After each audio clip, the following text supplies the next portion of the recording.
Si çdo shtet, mbretëri dhe perandori tjetër, edhe perandoria osmane kaloi në 3 fazat, që ishin faza e ekspansionit të madh perandorisë, nga dalja e osmanëve në historinë e njerëzimit deri në vitet 1605, pastaj është periudha e statu quo-s, e vendqëndrimit, që fillon nga 1605 dhe shkon deri llogaritet me fillimin e Tanzimatit në vitin 1839.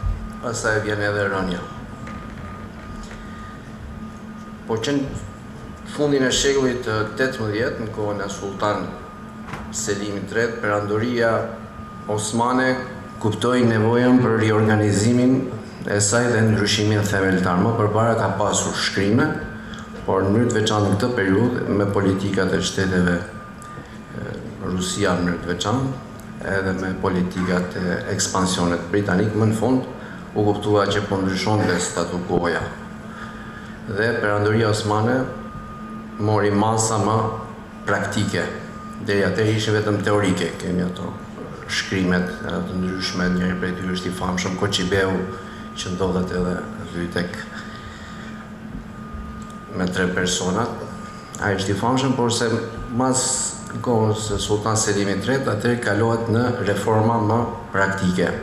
Kjo periudhë quhet periudha e europianizimit, dhe turqit e quajnë periudha e oksidentalizimit, do ta përkthemi batulllashma, dhe është një fazë cile nuk kaloi vetëm perandoria osmane, por edhe perandori të tjera, siç ishte Rusia, Japonia, deri diku dhe Kina. Si pjesë e këtij procesi të ristrukturimit themeltar të shtetit osman, kulmoi ndërtimi i institucioneve të reja shtetërore në qendër të perandorisë, po edhe në pushtetin vendor. Një ndër proceset e reja të reformimit të shtetit osman ishte dhe regjistrimet, më saktë censuset e popullsisë. Deri vonë është shprehur mendimi që regjistrimet osmane realizoheshin çdo 20-30 vjet, biles përgjegjës për përhapjen e kësaj ideje kanë qenë Lutfi Pasha me asafnamen e tij, cila është përdorur në burime nga historianë të ndryshëm, po studimet që janë bërë, hulumtimet arkivore, dokumentare, gjithmonë po krijojnë idenë dhe ata që i kanë mëshuar, që i kanë nënvizuar më shumë të këtë, kanë qenë osmanologët hungares, duke filluar me Lajos Fekete. Ata janë hungarezët janë të cilët kanë vënë bazat e studimeve osmane në Evropën juglindore. Ideja është që perandoria osmane bënte censuse, regjistrime çdo 10 deri në 15 vjet, sepse para se gjithashtu censuse, këto regjistrime ishin regjistrime të natyrës financiare, kështu që financat nuk lejojnë dot kohë kaq gjatë, duhet që të bëhen më shpesh në mënyrë që shtetit të dihet se ku është situata financiare. Në mesin e parë të shekullit 19, shteti osman ka kryer në mënyrë të rregullta dhe gjithë përfshirëse disa censuse. Në vitet 1827 kemi regjistrimin në vitin 1831-32, pastaj kemi të vitit 1838, të viteve 1840, sepse sipas vendeve ajo i quajnë vitet 1840 sepse ndryshonin. Diku ishte 43, diku 44 sipas procesit, dhe të viteve 50. Pjesa më e madhe e regjistrave dhe listave, kur themi regjistra, këto shpesh janë edhe lista të regjistrimit të popullsisë, ruhen në Arkivin Osman të Stambollit, në një fond veçantë arkivor,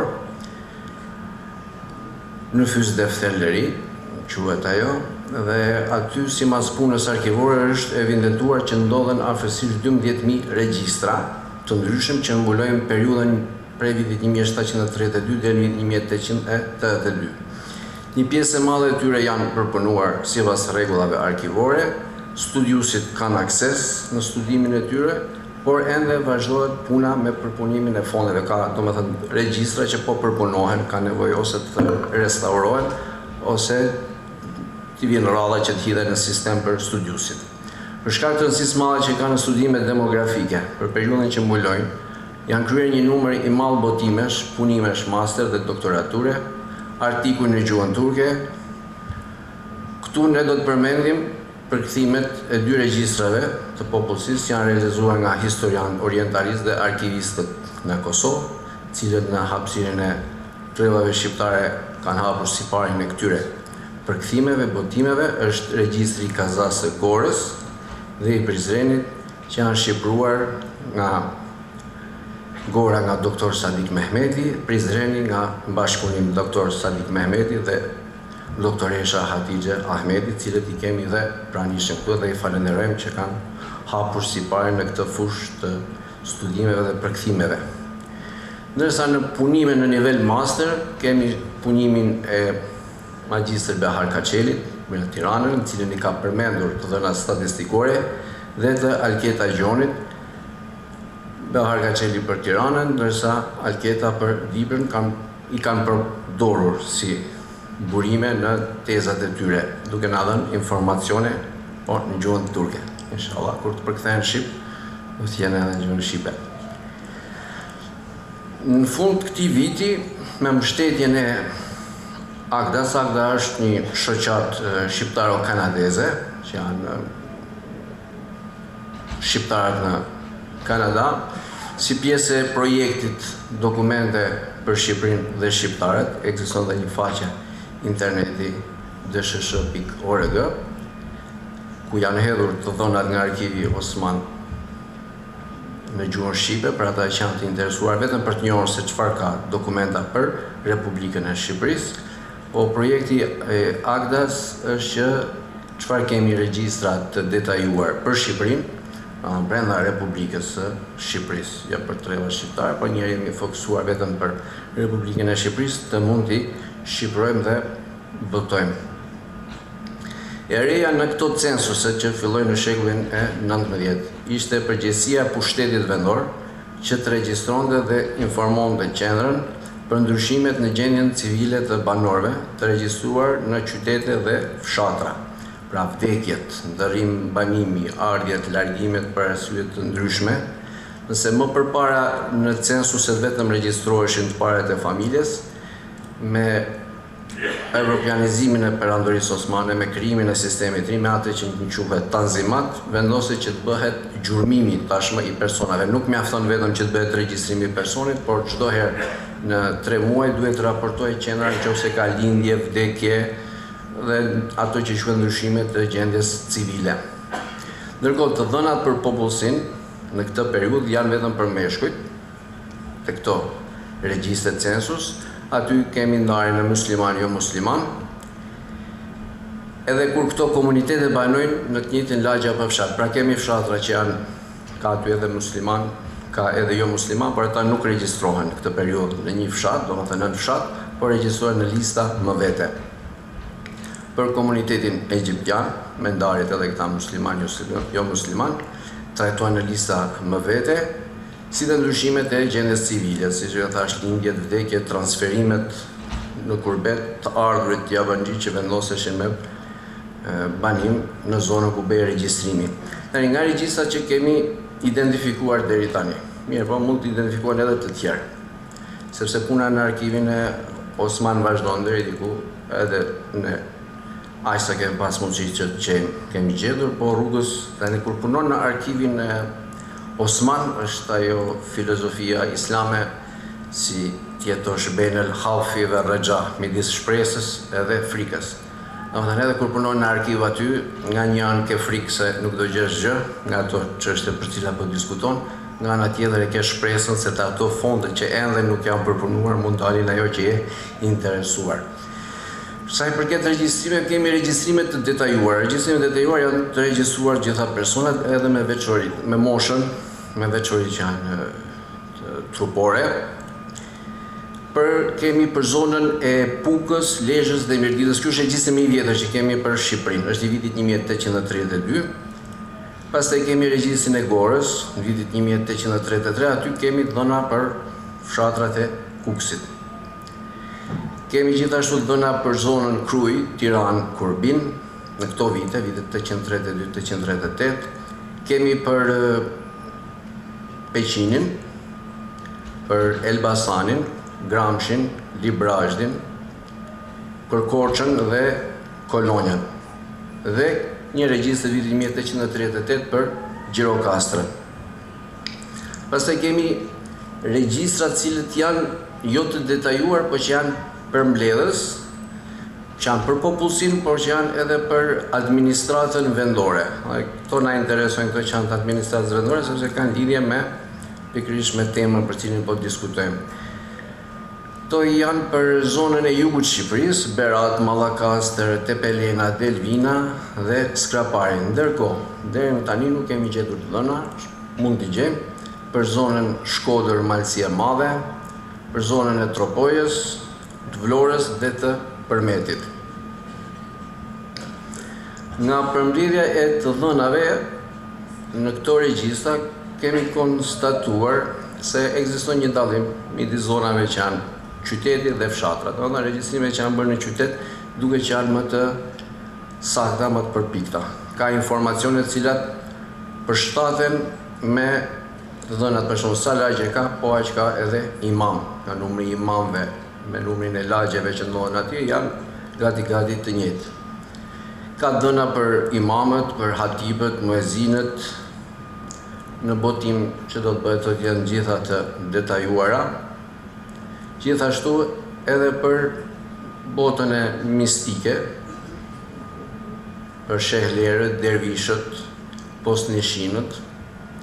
Ajo që bjen në sy është që në zonën e fshatrave numri i klerit musliman i cili është i regjistruar në krahasim me numrin e fshatrave dhe në krahasim me natyrën e zhvillimit historik dhe social nuk përputhet. Domethënë, kemi fjala vjen zonën e Kuksit, janë 44 fshatra, ndërkohë që kemi dhëna vetëm për 11 imam. Gjithashtu për zonat e tjera të fshatrave, Ishmi ka vetëm 3 lezhra, 3 imam, Peqini 4, Elbasani, këto janë fshatrat. Elbasani ka gjitha të fshatra që kishte Elbasani, Elbasan, Librash dhe Gramsh janë 7 të regjistruar në atë zonë. Kjo na bën të mendojmë që në këtë periudhë në regjistrimet e para që janë të viteve 1832, 1838, diçka në regjistrimet e klerikëve nuk kanë qenë shumë të detajuara. Në mënyrë të veçantë, regjistrat e viteve 1842, 1846 janë për jugun e Shqipërisë na nxjerrin një situatë krejt tjetër. Po ajo që është e mangët tek ne është fakti që ne nuk kemi regjistrat akoma të viteve 1832 të jugut Shqipërisë, domethënë të Beratit, Delvinës, Përmetit. Aty situata në fshat është krejt ndryshe, domethënë për ta konkretizuar, Myzeqeja ka 14 imam, Skrapari ka 39 fshatra, domethënë imam. Tepelena ka 41 imam, Berati 43, Mallakastra 74. Kjo tregon që regjistrimet që janë bërë në vitet 1800, mas regjistrimet e viteve 1840 kanë qenë më të detajuara dhe në këtë periudhë dhe me fillimin e tanzimatit dhe të reformave të mëdha për çdo fshat musliman bëhet e nevojshme që të vendoset dhe imami, sepse tashmë imamët nuk kanë vetëm detyra fetare, por marrin edhe detyra të pushtetit vendor. Një tjetër gjë që bjen në sy është fakti që shumë prej imamëve që ndodhen në jug të Shqipërisë, afërsisht 45% e tyre, përveç titullit si imam, kanë edhe tituj të riteve mistike, domethënë shehler ose postnishin ose dervisha. Kjo tregon deri diku edhe faktin që kur flasim për jugun e Shqipërisë, kur tregojmë për aspektin mistik që është i përhapur, aty tregojmë vetëm një pjesë të historikut të klerit musliman atje, tregohet vetëm domethënë ana mistike, por nuk përmendet fakti që këta një pjesë e madhe kanë qenë edhe imamllar. Të dhëna tjera kemi edhe për kadilerët, në mënyrë të veçantë Gjirokastra dhe Libohova janë qendrat më të mëdha për kadin. Gjirokastra ka 28, Libohova ka 20 kadi. Në përfundim do të përmendja edhe çështjen e arsimit, ku kemi të dhëna për mësuesit dhe për nxënësit. Akoma nuk ka filluar reforma e madhe në fushën e arsimit, prandaj arsimi këtu vazhdon të jetë ai që është tradicionali. Po bie në sy rasti kur kemi nxënës nga Hotolishti, të cilët shkojnë për mësim në Stamboll, nga fshati Fag në Manastir, si dhe nga Peqini shkojnë në Shkodër dhe Berat. Pjesa më e madhe e studentëve është Shqipëria mesme, domethënë Elbasani, Peqini, aty kemi statistikat më të mëdha. Në përfundim, Statusi i dhënave në censuset e fillimit të parë të shekullit XIX tregojnë që ky proces ka qenë i vështirë dhe jo përherë i përgjigjet prishmërive të hulumtimit për shkak të zbrastirave dhe mungesave. Megjithatë, ato përbën një fazë të rëndësishme në procesin e evropianizimit të shtetit Osman. Censuset marran në tërësi dhe në vazhdimsi kohore, ashtu si gjithë burimet e tjera arkivore osmane, na ndihmojnë të evidentojmë dhe kuptojmë zhvillimin në cilin ka kaluar kleri musliman gjatë sundimit osman në Shqipëri, si dhe të fiksojmë data në jetën e personaliteteve të rëndësishme vendore fetare. Ju falenderit.